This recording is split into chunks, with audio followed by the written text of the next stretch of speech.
For USCFootball.com, I'm Keely Eure here with Shotgun Spratling for instant analysis of USC's fourth practice of spring camp. Now, you can't fully tell, but we're outside the Coliseum. USC had its first Coliseum practice of the spring. Shotgun, what did you take away from today's practice?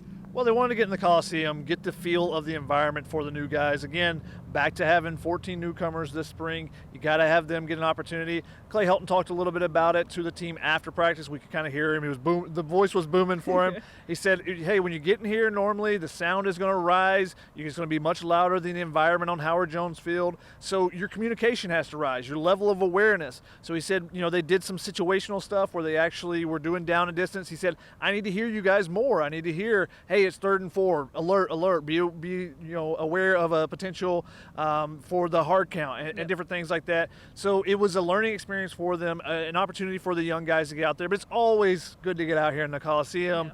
Yeah. The sun's setting on us now. Beautiful day in the Coliseum in California once again. Weather was great. So never can complain about full pads in the Coliseum. And today was another good positive day for USC, I think.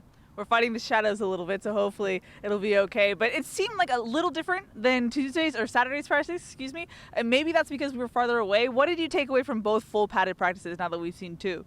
Yeah, it was a little bit different. I think that you had more true one-on-ones versus two-on-twos on Saturday, and probably just because we're a little bit closer, we could hear the pads popping a little bit. There were some really solid hits today as well.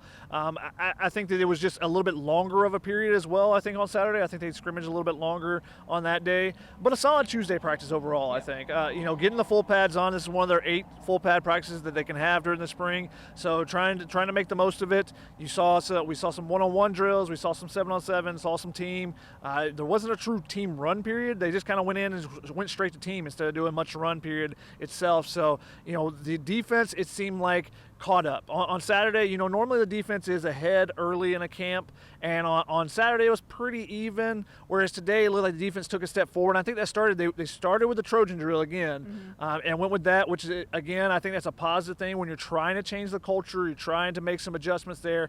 So they started with that, and the defense had some really nice plays. Hunter Echols and Juliana Falanico had some back-to-back frontline tackles. If a frontline guy's getting there, the offensive line versus defensive line, that's a big positive for the defense, I think. So those two guys had back-to-back tackles, and then Tuli Tuipulotu and Jacob Lichtenstein also had back-to-back tackles on the front line. So I think it started right there with the defense. They kind of set the tone for them, and they had a much better day today than I thought they did on Saturday. And because we were in the Coliseum, we got a different vantage point. We actually got to see some of the offensive line, defensive line reps, and also pass protection drills. We got to see the running backs against the linebackers. That's where you specifically noted the defense shined. Yeah, I thought the linebackers looked much better than the running backs in that individual drill. Some guys getting thrown out of the way. Big learning experience for some of the new running backs, Keontae Ingram and Brendan Campbell. I thought Keontae Ingram was probably the best running back in that drill overall.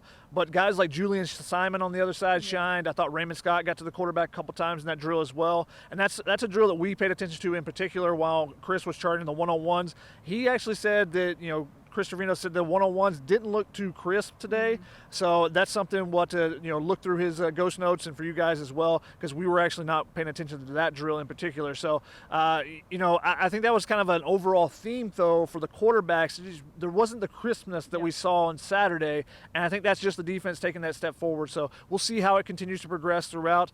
Obviously Keaton Slovis took all the 1 reps again, and they did a full rotation just like the other day with the 2s with Mo Hassan and the 2 freshman quarterbacks as well. Something that will probably be tracking all spring camp is that left tackle position. We were curious if Cortland Ford would get moved around after having it. It seems like we can't see Thursday's practice, but he got most of the first team reps at left tackle. It seemed like he returned for Tuesday's practice at left tackle, but we did notice a change on the second team.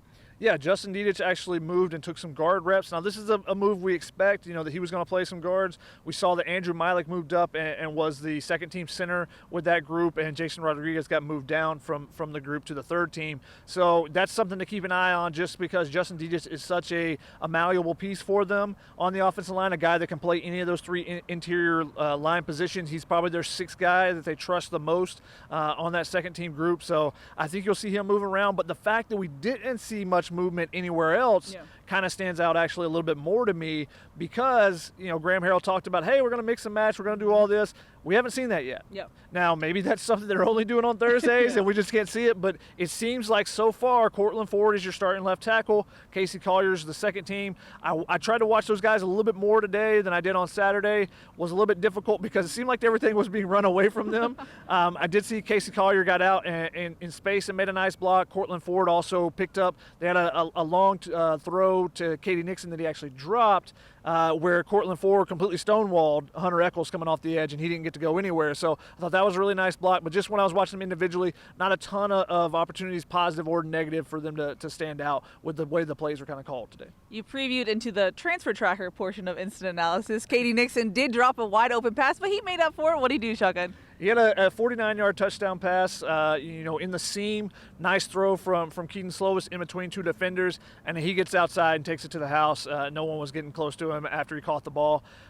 On the other side, in the backfield, Keontae Ingram thought he had a couple nice pops on the day. Yep. Ran over, I think it was Isaiah Polomau on one play, and picked up about 7 yards on the play. So, the fact that those newcomers, not young guys, almost said young guys. The fact those newcomers are stepping in and making some plays already tells you that they're going to be involved. When the depth chart comes out, those guys should be, getting some significant reps in the fall. Overall, what have you seen from the running back so far? I think it's notable that we're at least seeing Stephen Carr and Vi Malapaya in full pads practicing. It seems like the healthiest we've seen the running backs in a couple seasons. Interestingly, you see in Vi with the second group. He and Brandon Campbell kind of splitting the second team reps, and Stephen Carr and Keontae Ingram getting the first team reps. That was the rotation today. Similar on Saturday. They mixed it a little bit more, if I'm remembering correctly, on Saturday. But I think it's going to be an ongoing battle all the way. I think it's going to be a weekly battle, too, in the fall, and especially if Mike Jinks actually stands to his word and says we're going to have a feature back, and then we're going to, we'll mix in other guys. They've done some 2 running back sets in the past. We've seen a little bit of that here in the spring as well. Maybe just experimenting with it, or maybe that's something that we see a little bit more in the fall. That'll be kind of interesting to keep track of. We also saw some different things with 5 wides and stuff there. Like I think they're just experimenting and seeing what you kind of have in the spring and seeing where you can go with it. But not necessarily, they're running two running back sets every single play or anything, but just trying some things out, seeing how guys kind of work together, I think. And, maybe that's something that they'll do a little bit more, and it's something that they can do if guys can stay healthy. That'll be the big thing with the running backs, as always. As far as personnel moves, we did see some of the guys who were out due to health and safety protocols return. Raylan Goforth and Drake Jackson return. They weren't in pads. Obviously, they need to go through the acclimatization period, so that will be TBD for them to actually get into the full action. But we did see Brandon Keely, who was limited in the first week of practice, actually be a full participant today. Yeah, we saw Brandon Keely get back out there. We saw Isaiah Polomau, who missed Saturday's practice. We also saw Tuasivi Nomura was doing the acclimation period as well. Did not see Brew McCoy, did not see Chris Steele still. Those are 2 guys that were in the health and safety protocols, as Clay Helton put it. Also, a couple guys were missing. Didn't see Caleb Tremblay, didn't see Kaulana Makala.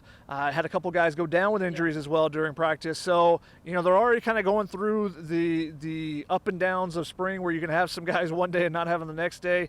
They've got to be able to make the most of those opportunities, though, for the young guys stepping up. And today, not necessarily a ton of young guys stepped up and stood out in my mind. I know on Saturday, some of those young safeties, the young secondary members, really stepped forward for me today. No one's really standing out as, hey, they took advantage of those extra opportunities. As far as other injury updates go, Josh Follow was not dressed out today. That's someone we noted who came out early and had ice on his knee on Saturday. We don't get to talk to Clay Helton until Saturday, so we won't get an update probably on that officially until Saturday. And then we saw Max Williams go down during a team period. It looked like it was a non-contact injury. It was his left knee, so that is concerning there. And then Kobe Pepe left. It looks like a shoulder issue. So I know Max Williams had a brace on his knee, a sleeve on his knee, and was carted out so at the end of practice. So we'll see on that.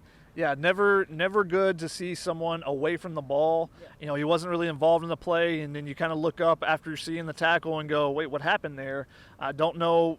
could have slipped, could have, don't know. So that's always a scary situation. Hopefully it's nothing serious there, maybe just a little tweak. Also saw Jacob Lichtenstein was not in his pads to finish practice. So, some guys get nicked up, and that's what you're going to get. Yep. If you go full pads and you go full speed, you're going to expect that. And hopefully it's just nothing serious. Maybe you miss a practice or two, you get everybody back.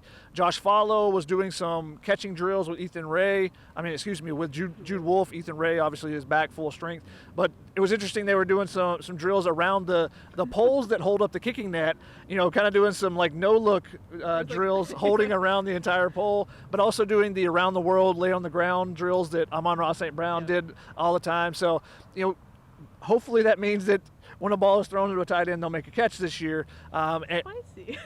Hey, they don't get the balls thrown very much, so they got to make sure they get the catches there. Eric Cromenhoek did have a touchdown in a 7-on-7 from, I think, Miller Moss today. So tight ends did step up and made some plays. Sean Mahoney, the walk-on tight end, had a big block on somebody after the catch. May have got a penalty in a game, but get away with it in practice. So the tight ends are a position we're kind of keeping an eye on as well. But, again, the injuries are a little bit concerning that you've had two guys leave and, Josh Follow on Saturday and everyone kind of, rallying around him a little bit gives you a little pause, and then Max Williams being carted off today, that's definitely a concern. We won't find out an official word until Saturday, like you said, but we're hoping for the best for those guys. Mm-hmm. Alrighty, Shotgun, any final thoughts before we wrap it up from USC's fourth day of spring camp? No, just it's always fun to be in the Coliseum and to hear the popping and stuff. The music was going and everything, but like Clay Helton said, I think it's a learning experience for them that you got to learn from. Even if there's music, even if the crowd's loud, okay, you got to be aware of the situations we're going through and that type of thing. So I think with all the young guys that are in there, especially today was important for them to kind of get that first feel, get an understanding of what it's going to be like when we're in the Coliseum. Mm-hmm. Alrighty, that's going to wrap it up for USC's fourth practice of spring camp. For Shotgun Spratling, I'm Keely Eure. For more, check out uscfootball.com.